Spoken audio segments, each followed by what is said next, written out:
अमरावती शहराच्या राजापेठ पोलिसांनी मोबाईल चोरीचा गुन्हा अवघ्या काही दिवसात उघडकीस आणत आरोपीला अटक केली आहे। जिओ स्टोअरमधून चोरीस गेलेला महागडा मोबाईल हस्तगत करण्यात पोलिसांना यश मिळाले।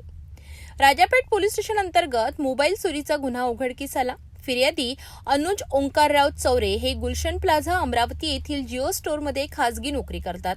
22 डिसेंबर रोजी जिओ स्टोअरमधून कोणीतरी अज्ञात चोराने ओप्पो F31 कंपनीचा मोबाईल चोरून नेला होता। या घटनेबाबत 27 डिसेंबर रोजी राजापेठ पोलीस स्टेशनमध्ये तक्रार दाखल करण्यात आली होती। तक्रारीच्या आधारे पोलीस स्टेशनमध्ये गुन्हा नोंद करण्यात आला होता। या प्रकरणात राजापेठ पोलिसांनी अथक प्रयत्न करत तसेच मिळालेल्या गुप्त माहितीच्या आधारे सोनू अनिल ढाकरे वय वर्ष 30 राहणार साईनगर याला ताब्यात घेतले। पोलिसांनी आरोपीकडून चोरीस गेलेला ओप्पो F31 मोबाईल किंमत अंदाजे 25,000 रुपये जप्त केलाय। या यशस्वी कारवाईमुळे राजापेठ पोलिसांच्या कार्यक्षमतेचे कौतुक होत आहे।